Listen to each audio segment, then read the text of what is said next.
Welcome ටු මයි YouTube channel. ඉතින් ඔයාලව ආදරෙන් පිළිගන්නවා මගේ YouTube channel එකට. ඉතින් මම මේ වීඩියෝ එකෙන් ගෙනාවේ මගේ ජීවිතේ සාමාන්‍ය දවසක් කොහොමද ගෙවෙන්නේ කියලා. උදේ නැගිට ගමන් බුදුන් වැඳලා මම පොල් වතුර එක බීලා බත් කනවා. අපි ප්ලාන්ට් නර්සරි එකක් කරනවා. ඉතින් උදේ නැගිටලා වැඩ ටික ඉවරුන ගමන් යන්නේ ඒව කොහොමද කියලා බලන්න තමයි ඉතින්. මට අද තියෙනවා පැල වගේක් ලොකු පොට් වලට මාරු කරන්න. ඉතින් දැන් මම ඒක කරන්න තමයි ලෑස්ති වෙන්නේ. පැල ටික ගෙනල්ලා පසු මිශ්‍රණය ගාවින් තියාගෙන ඊපස්සේ හිමීට ඒවා ගලවගෙන මුල් හැලෙන්නේ නැති වෙන්න ගලවන් ආයෙ ලොකු පොට් එකකට දාලා ඒවා ලස්සනට ආයෙ හදලා ගිහින් ඉතින් පේලියට අහුරලා ආයෙ තියන්න ඕනේ ලස්සනට. අපි ගොඩක්ම දාන්නේ බෝගනිලා වර්ග තමයි. ඒවට හොඳට වෙළඳ පොලේ මේ මාකට් එකක් තියෙනවා. ඉතින් අපි ගොඩක්ම දාන්නේ බෝගනිලා අනිත් විසිතුරු වර්ගත් දානවා. ඔය මම පෙන්නන්නේ මගේ අත හොඳටම මේ හීරිලා තියෙන ඔය කටු තියෙනවා ගොඩක් චූටි කටු.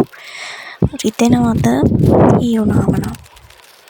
වීඩියෝ එකේ ඔච්චර වෙලකින් වුණාට මේ ওই තරම් ඉක්මනට නම් පැල දාන්න බෑ. වීඩියෝ එක වෙලා යන හින්දා මේ ස්පීඩ් කරලා දාලා තියෙන්නේ.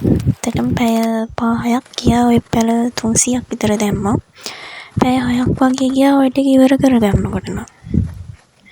ඔයාලත් මල් තවන් දාන හැටි ගැන එහෙම විස්තර දැනගන්න කැමති නම් කමෙන්ට් එකක් දාගෙන යන්න. මම ඔයාලා වෙනුවෙන් මේ විදිහේ අපි තවනක් දාන දවසක මේ වීඩියෝ එකක් අරගෙන එන්න අනිවාර්යෙන්ම.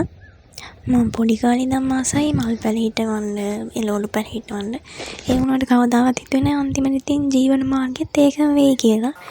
පැල ටික ලොකු පොට් වල දැම්මම පස්සේ නම් ගොඩක් ලස්සනයි. මේවයි මල් පිපුණා තමයි ඉතින් ලස්සන. ඒ වුණාට ඉතින් මල් පිපෙද්දී එක පැලයක්වත් අපේ තාන්නට ඉතුරු වෙන්නේ නැහැ. ඔක්කොම ලොරි වලින් ඒ වෙත් යනවා ගිහිල්ලා. පැල ටිකට වතුරක් දැම්මා. වැඩ ඉවර වෙලා මං ආව දවල්ට කන්න. කාලා හිටන් මං අද ඔයිල් මසාජ් එකක් දානවා කියලා හිතුවා. කොණ්ඩේ හොඳට වේලලා තියෙන්නේ මේ දවස්වල වැඩත් එක්ක. පොඩ්ඩක්වත් කොණ්ඩේ ගැන බලන්න වෙලාවක් තිබ්බේ නැහැ. ඉතින් මේ නෙළුම් තෙල් කියන එක නම් ගොඩක් හොඳයි. මම දැන් ගොඩක් කල් ඉඳන් යූස් කරන්නේ. හොඳ රිසල්ට් තියෙනවා.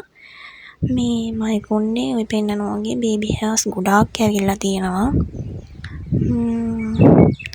හොඳ තෙල් එක හැබැයි සීතලයි. මම උදේ බෙරි මල් ජූස් එකක් හදලා තිබ්බා. තවල් බොන්නම් කියලා වුණාත් ඒක බොන්නත් බැරි වුණා. ඉතින් හවස් වෙලා ඒකක් පීලා මම පටන් ගත්තා මගේ ජර්නල් එක ලියන්න. ඉතින් ඔහොම තමයි මගේ දවස ගියුනේ. ඉතින් ඔයාලා මේ වගේ vlogs බලන්න කැමති නම් මගේ channel එකත් එක්ක එකතු වෙන්න subscribe කරලා මාව. එහෙනම් අලුත් වීඩියෝ එකකින් හම්බ වෙනකන් ගිහින් එන්නම්. bye bye.